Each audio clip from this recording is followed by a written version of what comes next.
Jayo Radha Madhava Kunja Vihari.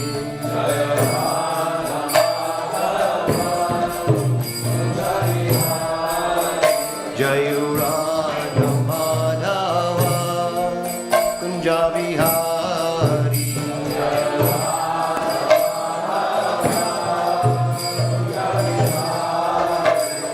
Gopi Janna Vallabha Girivardhari.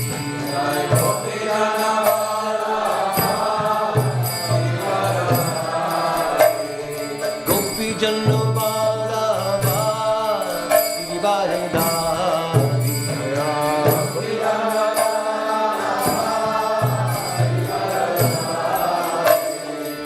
Yashoda Nandana Braja Jana Ranjana. Yashoda Nandana Braja Jana Ranjana.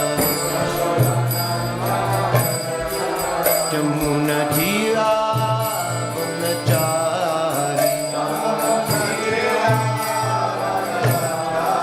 Jamuna Tira Vanachari. Jayo Radha Madhava Kunja Vihari.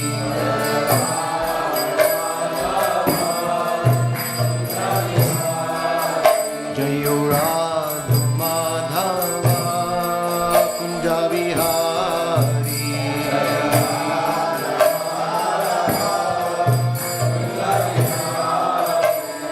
Gopi Janna Vallabha Girivardhari.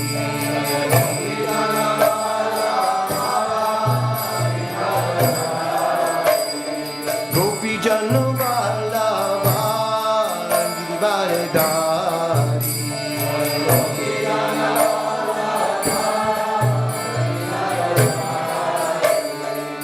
Yashoda Nandana Braja Jana Ranjana.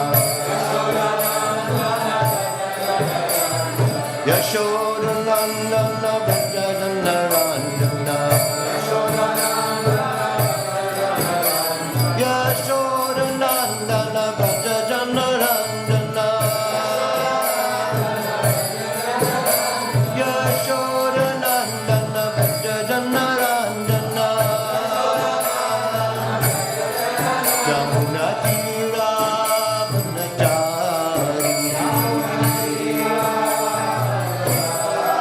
Jamuna Tira Vanachari. Jayo Radha Madhava Kunja Vihari.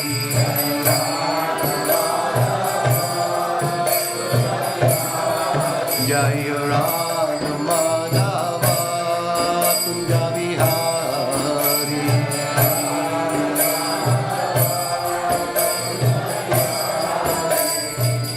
Hare Krishna,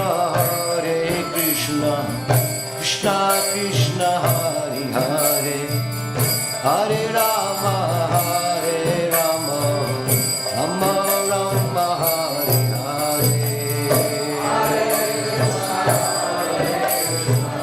Krishna Krishna, Hare Hare.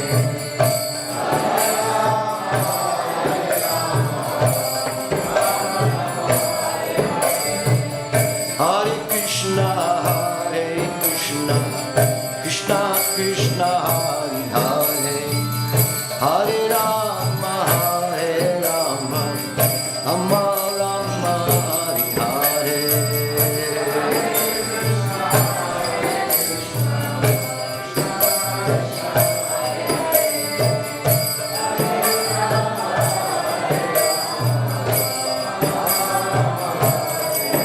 Jayo Radha Gokula Nanda, Radha Gokula Nanda Shri Radhe.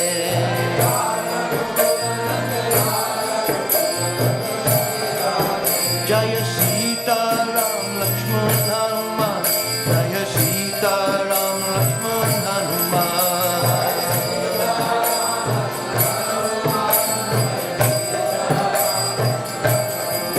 Jaya Gaura Nitai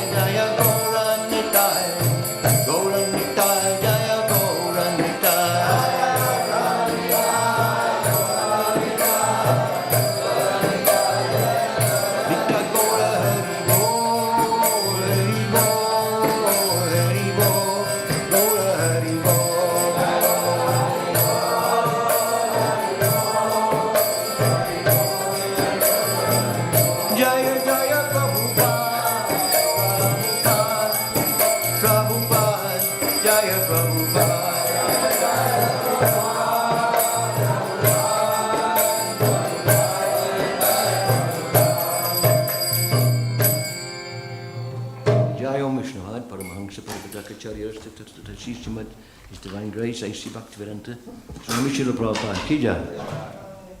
Jaya Mushnapad Paramahamsa Parvajakacharya Rastatarata Sri Srimati Divine Grace Srila Bhakti Siddhanta Saraswati Goswami Maharaj Prabhupada ki, Ananta Kota Vaishnavrinda ki, Namacharya Srila Haridas Thakur ki, Premsa Kahoshi Krishna Chaitanya Prabhu Nityananda Shri Advaita Grada Shivasari Go Bhakti Brinda Shri Shri Radha Krishna Gopa Gopana Sama Kunda Radha Kundi Gira Govardhan ki, Shri Vrindavan Dham ki, Shri Jagannath Puri Dham ki, Shri Mayapur Dham ki, Ganga Mayi Muna Mayi ki, Bhakti Devi ki, Shami Veda Bhakti Brinda ki, Shri Haranam Sankirtan ki, Grantaraj Srimad Bhagavatam ki, Srila Prabhupada's Transcendental Book Distribution ki, Shri Shri Radha Krishna Gopa Gopanath Shama Kunda Radha Kundi ki jai, Shri Shri Radha Gopalananda ki, Sitaram Lakshmana Hanuman ki, Gravitai ki, Itago Premanandi, all glory to assemble devotees, all glory to assemble devotees, all glory to assemble devotees, all glories to Shri Guru and Shri Guru, all glories to Shri Guru. Om Vishnu Padaya Krishna.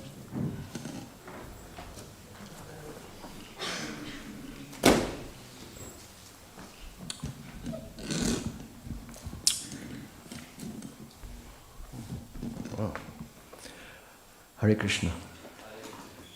I was asked to give a Bhagavatam class last week in keeping with the mood of reminiscences of the old days, as it were. But I was away last week. So I'm giving this morning instead. So in keeping with the old days, I won't sit on the seat. We never used to sit on the big seats in the old days. There were no big seats. Well, there was one big seat. So put up your hand if you know what that big seat was. Only two of you know what the big seat was. Where have you been? The Gothic chair. That's the big seat. The big seat. So we used to sit on the floor. So in keeping with the old days, I'm going to sit on the floor. Anyone who sits on this seat, the seat of Vyas, has to be, it isn't just a formality, one has to be, anyway, that's another discussion. So I'll sit on the floor for the time being. So we will continue with the Bhagavatam verse.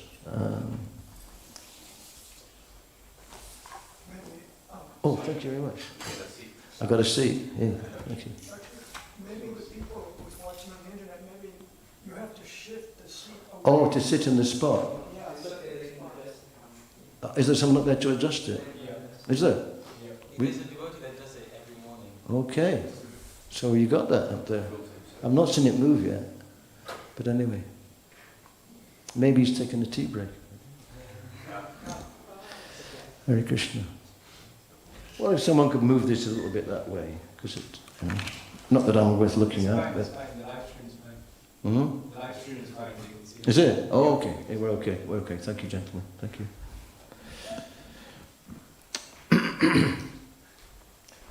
Om Namo Bhagavate Vasudevaya. Om Namo Bhagavate Vasudevaya. Om Namo Bhagavate Vasudevaya. So, Srimad Bhagavatam, Canto 3, Chapter 1, text number 14.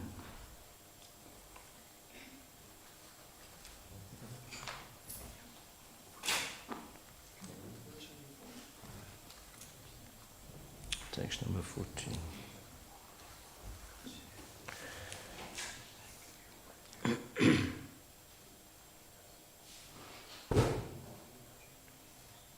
Ityutivang statra suyodhanena Ityutivang statra suyodhanena Pravridra kopa spuridha dharena Pravridha kopa spuridha tide, excuse me, Pravridha kopa spuridha dharena Asat sat sprihani ashila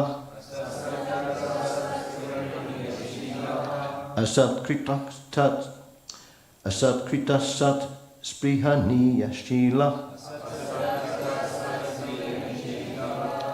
Kshita sakarna nuja saubhalena Kshita sakarna nuja saubhalena Ityuchivang tatra sayodhanena Pravriddha kopas puridhadharena Asatkrita sat sprihaniya shila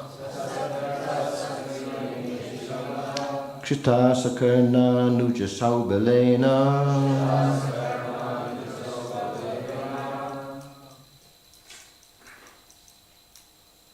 Please chant.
Ladies, please.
Iti, thus, Ujjivan, while speaking, Tatra, there, Syodhyena, Sayodhanena, by Duryodhana, Pravriddha, swollen with, Kopa, anger, Spurita, flapping, Adharena, lips, Asatkrita, insulted, Sat, respectable, Sprihaniya Shila, desirable qualities, Kshata, Vidura, Sa, with, Karna, Anuja, younger brothers, Saubalena, with Shakuni. Translation. While speaking thus, Vidura, whose personal character was esteemed by respectable persons, was insulted by Duryodhana, who was swollen with anger and whose lips were trembling. Duryodhana was in company with Karna, his younger brothers, and his maternal uncle Shakuni. Please repeat. While speaking thus, Vidura, whose personal character was esteemed by respectable persons, was insulted by Duryodhana, who was swollen with anger, on whose lips were trembling. Duryodhana was in company with Karna, his younger brothers, and his maternal uncle Shakuni. Purport by His Divine Grace, Srila Prabhupada. It is said that giving good counsel to a foolish person causes the fool to become angry, just as feeding milk to a snake only increases its venomous poison. Saint Vidura was so honorable that his character was looked up to by all respectable persons. But Duryodhana was so foolish that he dared to insult Vidura. This was due to his bad association with Shakuni, his maternal uncle, as well as his friend Karna, who always encouraged Duryodhana in his nefarious acts. Translation again. While speaking thus, Vidura, whose personal character was esteemed by respectable persons, was insulted by Duryodhana, who was swollen with anger and whose lips were trembling. Duryodhana was in company with Karna, his younger brothers, and his maternal uncle, Shakuni. Om Meganata Miranda Shantanandana Slakaya Chakshur Militam Yena Tasmai Shri Gurvenama Shri Chitanamana Bishtang Stapatam Yena Butale Swayam Rupakadamyam Darati Svahapratikam Vanjiko Patarubas Chakri Prishan Nebevcha Patana Bambane Bhaveshnavi Monamha Om Vishnu Budaya Krishna Prastai Butale Shrimati Bhaktivedanta Swaminiti Namane Namaste Saraswati Devi Gauravani Pacharnena Vishesha Sunyavadi Pashtatari. Hare Krishna. So this is the continuing account of a very tragic sequence of events. Vidura has given his instruction, he's given his guidance to the king, Dhritarashtra, who is so besotted with affection for his son, Duryodhana, that despite many, many years of excellent advice from Vidura, especially Vidura, Dhritarashtra is blinded. He's not only physically blind, but he's spiritually blind also. And of the two, spiritual blindness is far, far worse of the two. Of course, I don't know how many of us, given the choice, would choose to poke our eyes out. But there have been, Bilvamangal Thakur is famous for that. He chose to poke out his eyes with a pin. It's not recommended, but in his case, he was so serious and so focused, and recognizing his distraction by the fairer sex, he chose to give up his eyes rather than continue being distracted. He poked his eyes out.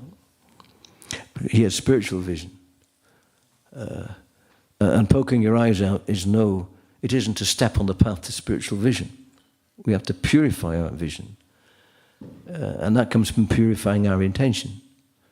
If our intention is self-centered, and if it's based upon pleasing senses and mind, then my spiritual vision is stunted.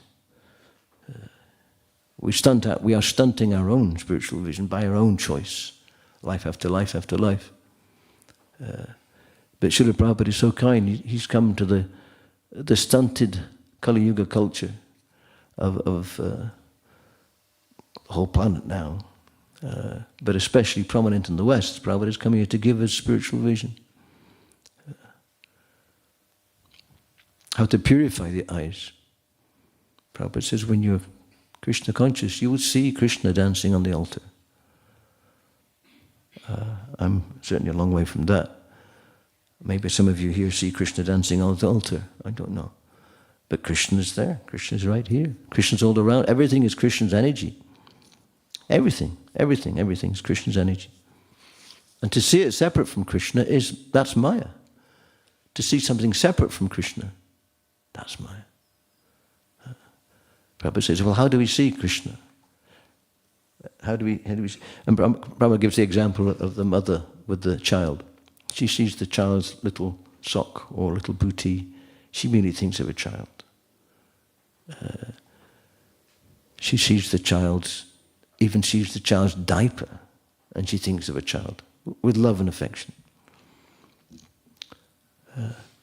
So the devotee practices how to see Krishna everywhere. And Krishna gives so many examples.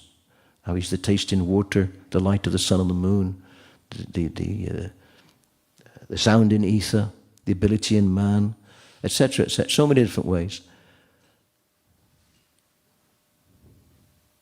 So that's to remind us. There was one interview with some journalists in America, and the journalist asked, are you seeing Krishna now? Can you see Krishna? I said, yes. And then one devotee, Rameshwar Prabhu, he butted in. He said, not exactly he sees Krishna, but no, I see Krishna. Just like he's right there behind you. Such is the vision of Prabhupada. We can't imitate that. We shouldn't pretend to. Sometimes we see Krishna in prasadam. When we revere prasadam as the Lord's mercy. For myself, it tastes really good. So, the reverence and worship of the Lord by taking prasadam is one of the processes. But it's attitude. There's a wonderful series of photographs taken by Prabhupada's favorite photographer, Yadabar Prabhu, here in Prabhupada's rooms. And he's sitting in a little bay window with a big, it was 1973, the installation of Gokulananda. Was it that year, do you remember? And Prabhupada was taking his Vyasa Puja feast, and there's a big pile of rice in the middle, and all these little preparations, and very thoughtfully tasting, and appreciating the devotion of his devotees. We maybe know ourselves, sometimes the feast is particularly delicious. Sometimes a preparation, it's the same recipe, but sometimes it's particularly more delicious than other times. We'll actually, as we become purified, we become more aware of the spiritual potency. And we can actually taste something very special. We're tasting the bhakti in that preparation. Undoubtedly. So this is the symptom of the saintly person, such as Vidura. They see the spiritual essence of everything, and they guide others on the basis of spiritual understanding. And those who are materially attached, they're really not interested. Even though they may recognize the wisdom, because of attachment, they can't accept that guidance. So in the case of Dhritarashtra, he recognized the wisdom of Vidura, but because of his excessive attachment to his son, Duryodhana, he couldn't accept it. Over and over and over and over again. It was... Krishna Dharma's done a very nice summary of Mahabharata. I was just reading it yesterday on the Veda base, Bhaktivedanta Veda base. And he's done a very nice summary. And I was reading how so many accounts of Vidura giving guidance to Dhritarashtra. Not just here, not just in this case, these few verses, but over and over again. In fact, when Duryodhana was born, his crying. Any mothers here? Mothers here? So when your baby cries, do you feel urged to go and protect and care for your child? I assume you do. Even though the crying of a baby may be piercing to the eyes of others, to the mother, it's the sweetest sound. And it stirs that protective, oh, let me protect you, let me protect you from hurt, from etc. But in the case of Duryodhana, I don't know what Gandhari's feelings were, but his crying was like the braying of an ass. He had the crying of a donkey. Donkeys don't sound, to our ears, of course. To the donkey, a donkey's sound is very sweet. He tries to attract the female. Sweet songs, We won't go into details. But the donkey is very prolific, repetitive. But to our eyes, it's hideous. In the same way, Duryodhana, he was braying like an ass. And the sages said, better you kill this child.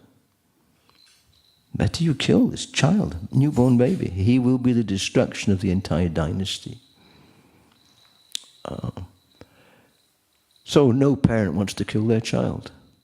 Well, in today's modern world, it happens. The children are being killed by the millions upon millions before they even see the light of day. Such is the state of Kali Yuga society. What a state of affairs. The mother is no longer mother, the father is no longer father, the child is no longer protected. And the children are being slaughtered, the animals are being slaughtered, the humans are being slaughtered. We're being set up for one hell of a karmic reaction. It's on its way. It's happening. Some places it's happening. Other places like here, it's yet to come. But the karma is going to come. The karma's there. So the sages, they recognize, they see long distance, they see distance, their vision is beyond this. It's interesting how the vision of the different Varnas, it's different according to the modes of nature and according to duty. The Brahmins, the Brahmins, they see in terms of lifetimes, what we do now. Yajna, now, austerity, now, will create benefit for the future. Even in the next life. Their vision sees beyond this little lifespan. And they give advice on the basis of long-term good fortune. The Kshatriyas, they see generationally. Their activities is based upon how to perpetuate and nurture and maintain that dynasty. So they're seeing one generation to another. The Vaishyas, they generally see in terms of seasons. They're growing crops. They have to think seasonally when to plant. They have to see. So their vision is not generational. Of course, they want to provide for their family, but it's generally seasonal. And the Shudra, generally, he's with the here and now. He's dealing with the immediate task at hand. It might be dance or theatre. It might be stone masonry, making wonderful stonework for a temple. But it's short term. So the more one is purified, the longer the vision, the longer term the vision. Until you come to the perspective of the Vaishnava, they're not just seeing in terms of next lifetime, they're seeing from the perspective of eternity. And they have access to eternity by serving the Supreme Eternal. So these different levels of vision are there, and Vidura has that vision. But Dhritarashtra's vision, he can't see beyond his son. So in the divine arrangement, in the divine plan, Dhritarashtra has been placed there, Duryodhana has been placed there, the whole setup has been placed there. Why? Because Krishna, after he departs, Kali Yuga is going to start. And Krishna doesn't want any Kshatriyas in the Kali Yuga. He doesn't want any. In fact, he asks Mahadev, Lord Shiva, to come as Shankaracharya, to preach impersonalism, to hasten the Kali Yuga. Bring it on. How is this possible? How is it the Lord appears to want degradation? So Lord Chaitanya's pastimes can manifest. Because his next incarnation is Lord Chaitanya. He comes to save the most fallen. And people are so desperate, society becomes more and more degraded and so disturbing. People come to take shelter of Lord Chaitanya's lotus feet.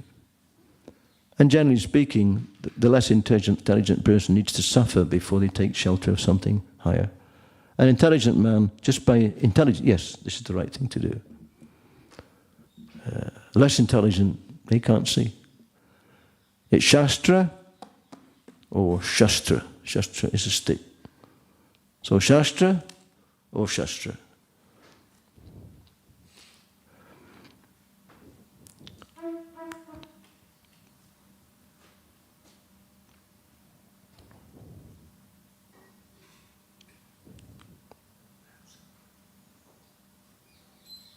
So Krishna wanted the battle of Kurukshetra.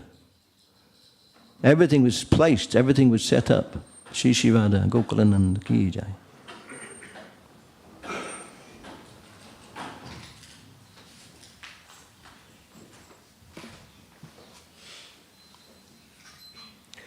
So everything was set up for the battle of Kurukshetra. Even though Krishna went to the Kurus and even showed his universal form to convince them that he wasn't just giving mundane advice. He was there to, please, give the Pandavas just a village each. But no. So of course, Krishna's past, present, and future. He knows everything. So by the divine will of providence, the battle of Kurukshetra took place, and 99.99% of the Kshatriyas were destroyed. No Kshatriyas. So Kali Yuga can roll on. Yes, there was just a small remnant of the Kshatriya dynasty, but it became more and more degraded until today. Nobody wants kings. They want the royal dynasty. No one takes them seriously because they don't take their duties seriously. They don't know their duties. The politicians don't know their duties. The leaders don't know their duties. It's just a facility for exploitation. So this is what happens in Kali Yuga.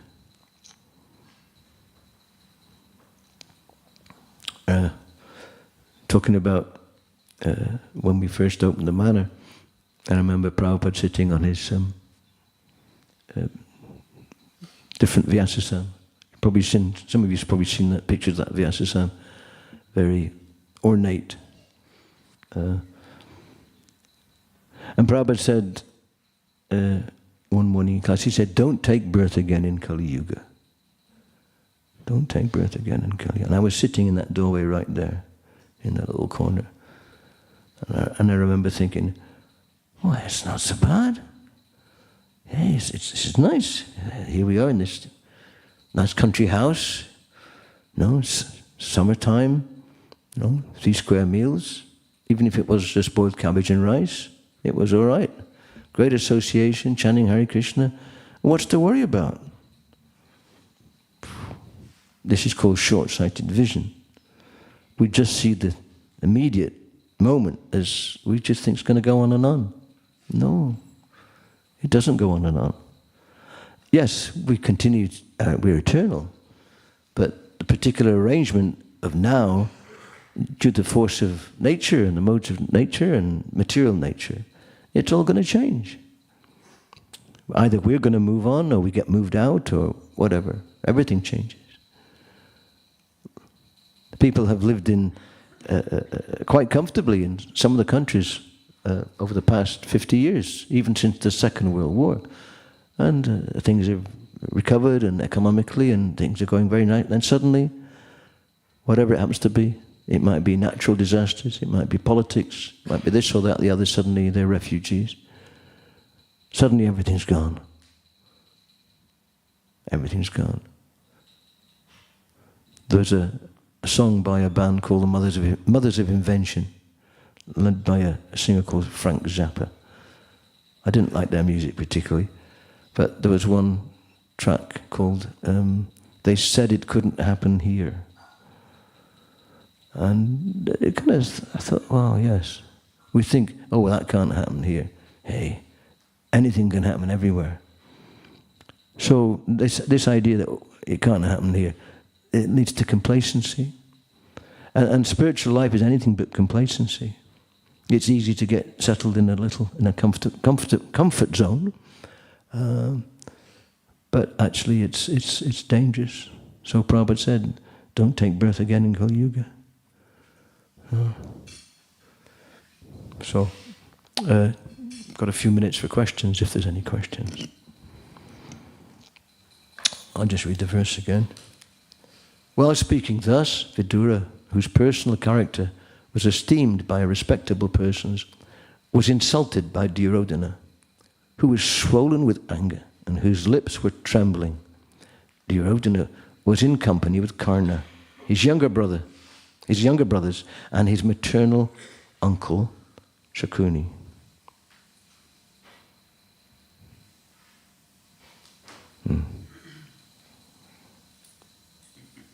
Any questions? Bro. You know, with Bilmango Thakur, I read his story, and at the end, because he lived for 700 years. He what, say again? He lived for 700 years. He lived for 700 years.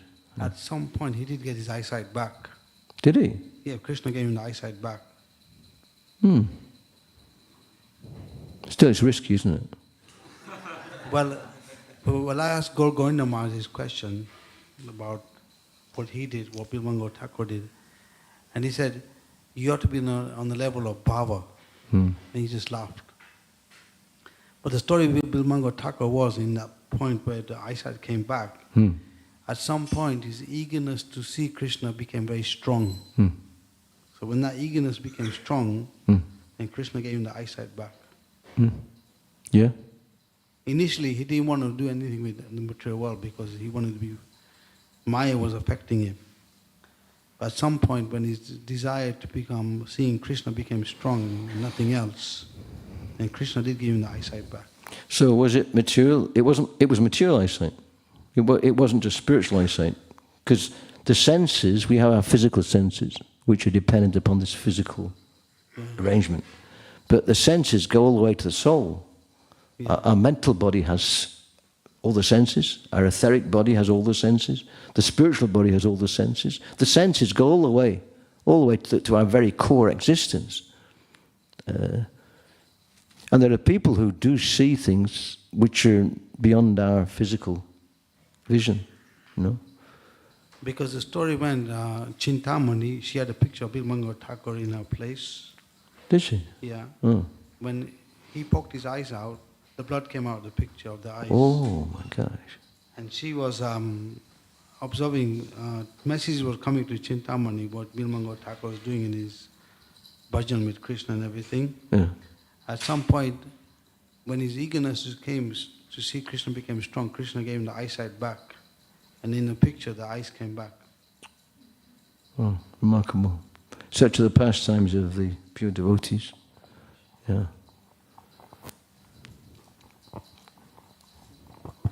Hare Krishna Prabhu, thank you for the class. I have a question regarding sort of Vidura's perseverance in terms of offering the counsel to the court of the Kurus. Prabhupada mentions in his purport, the first sentence, it is said that giving good counsel to a foolish person causes the fool to become more angry. So I'm sure Vidura has that understanding that his counsel not always comes to bear, is not fruitful.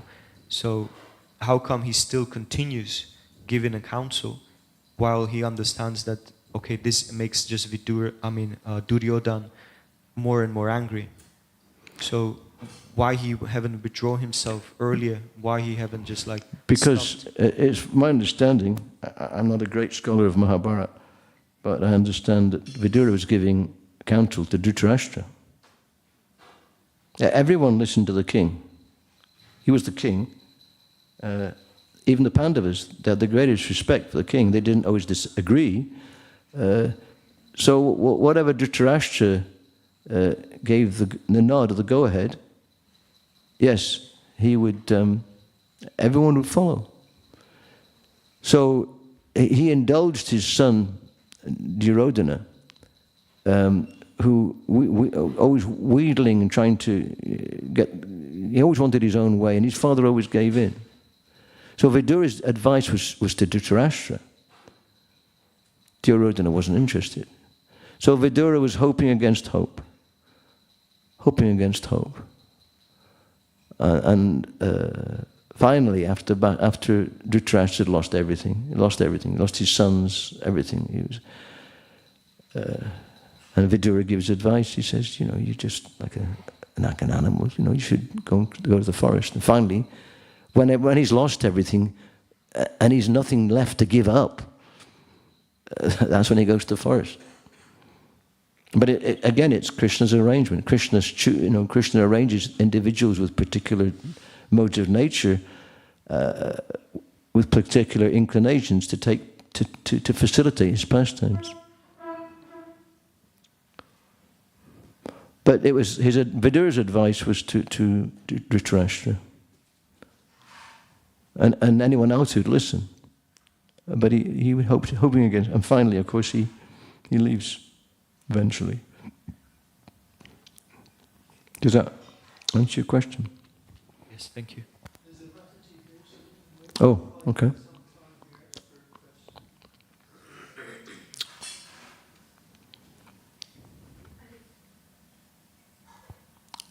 Hare Krishna. Hare Krishna. I was wondering when Duryodhana was born, and they all immediately suggested to let him go because he was not right for this world. I'm thinking some people are kind of like toxic for people in general, but we keep believing in them. We keep trusting in the process that there will be a transformation, but we might not see the transformation. So my question is it like, do we have to believe in people up to the end for their transformation, or for some people there is just no hope? Just like Duryodhana, there is no hope, and they just said, just give it up immediately. In my perception, I always believe in people and in the transformation, but according to this, my understanding is that not everyone is suitable for that transformation. I don't think there's a simple black and white answer to that. It isn't as if it's a set of do's and don'ts. It's up to the individual to gauge what's appropriate. The sages, having self-realized souls, seers, having the vision, they can see how things are going to go. The likes of you and I, most of us, a child is born, we don't think, oh, he's going to do this and that and the other. Of course, an astrologer a proper, qualified astrologer can give some indication. But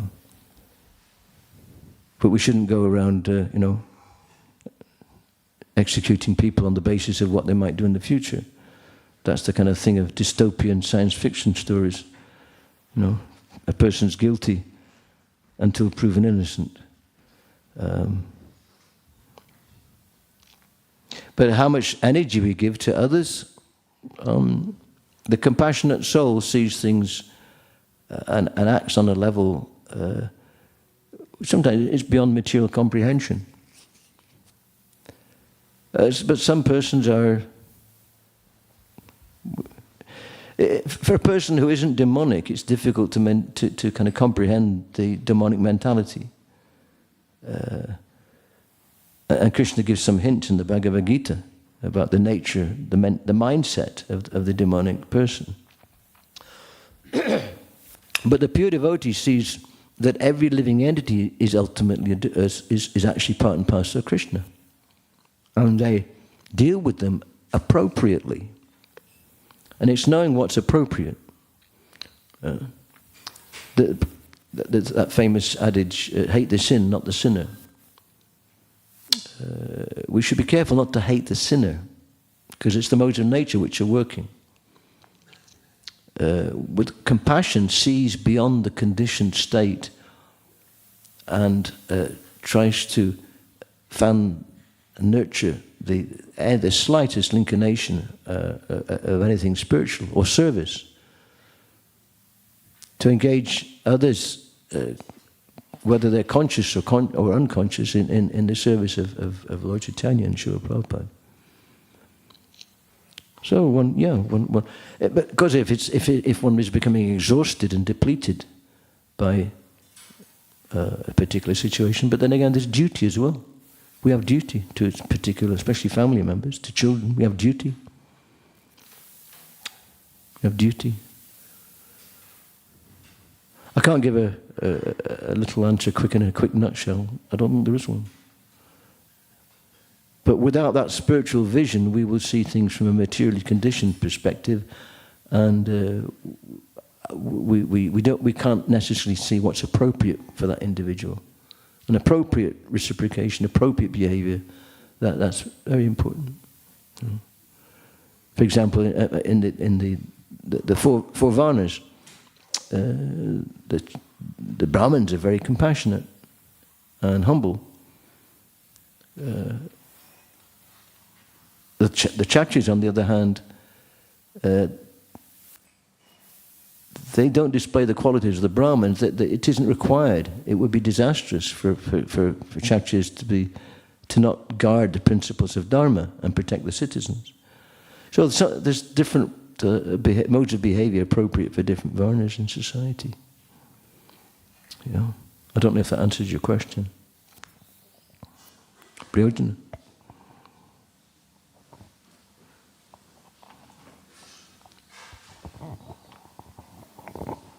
Interesting aspect to Duryodhana is, number one, he was envious of the Pandavas.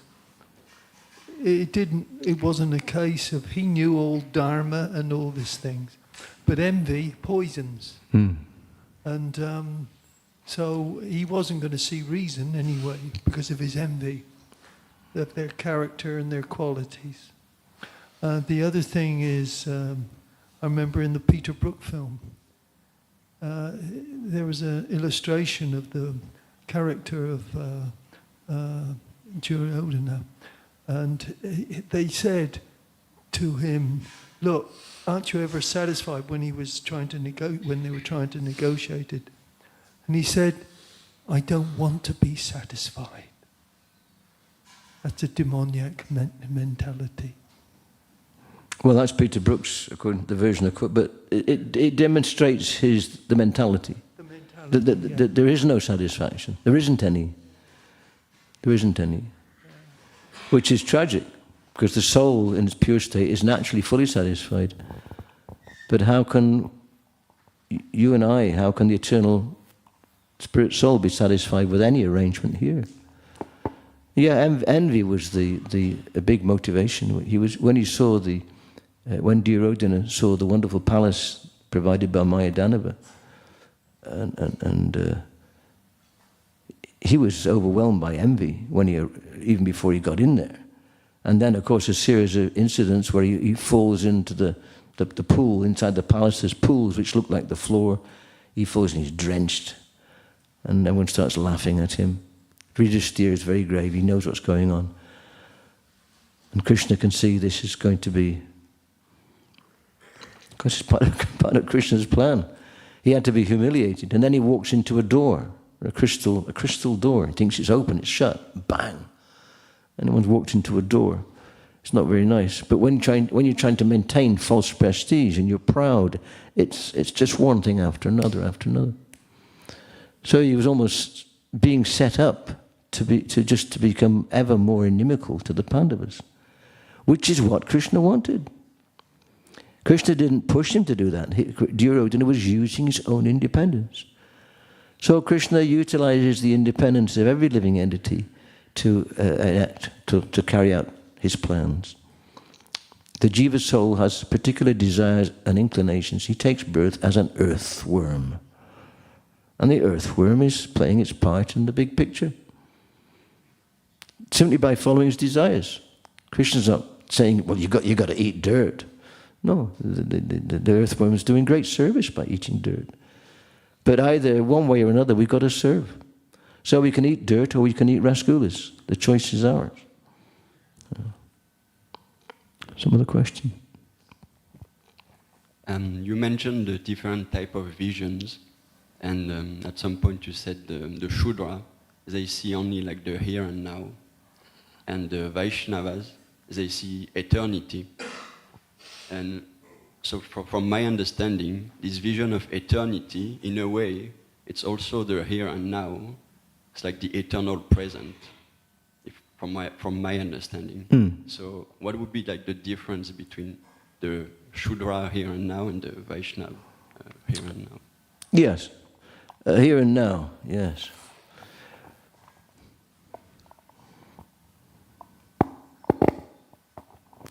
Well, the Shudras here and now, generally speaking, the Shudra isn't motivated.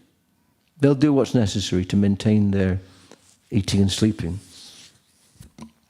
And they can be very talented, they can be very loyal. You can have Shudras who are touched by the mode of goodness and they want to serve and give assistance to the Brahmins.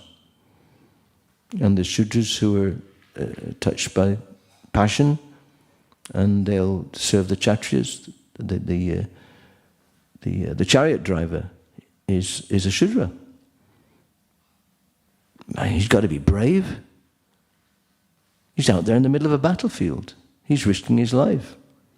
He's not he's not a labourer.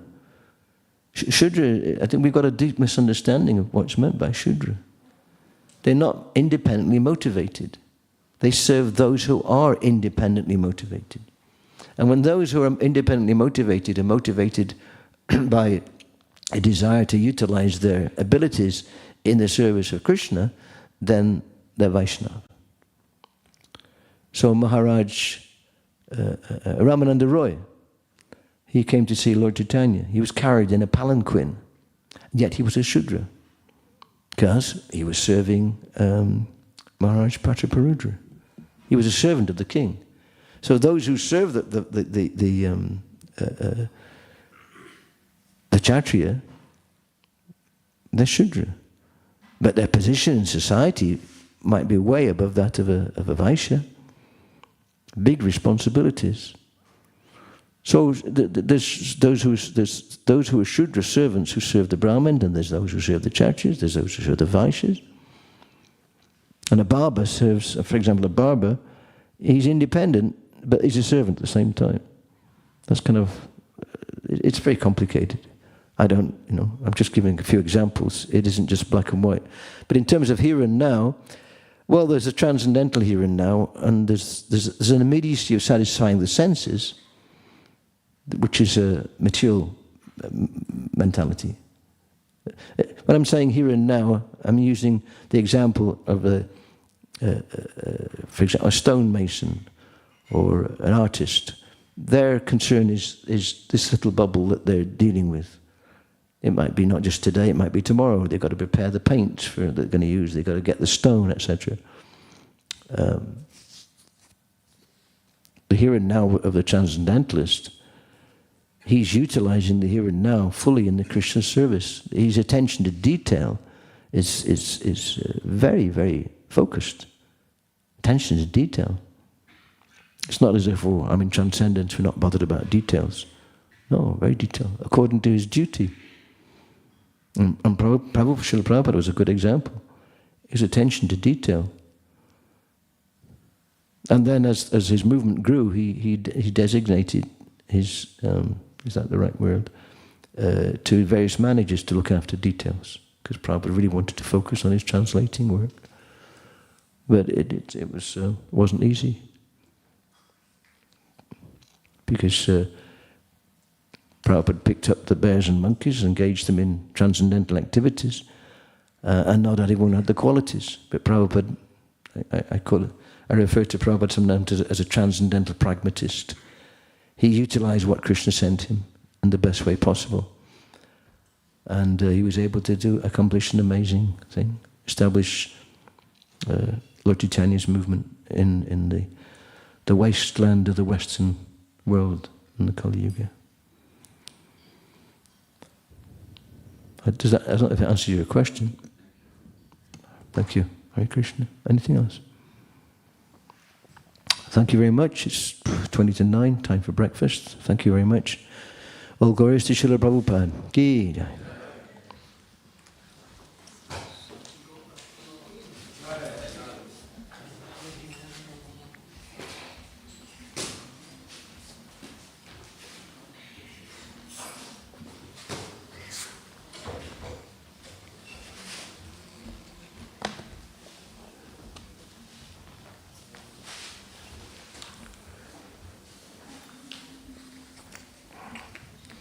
Hare Krishna. Okay.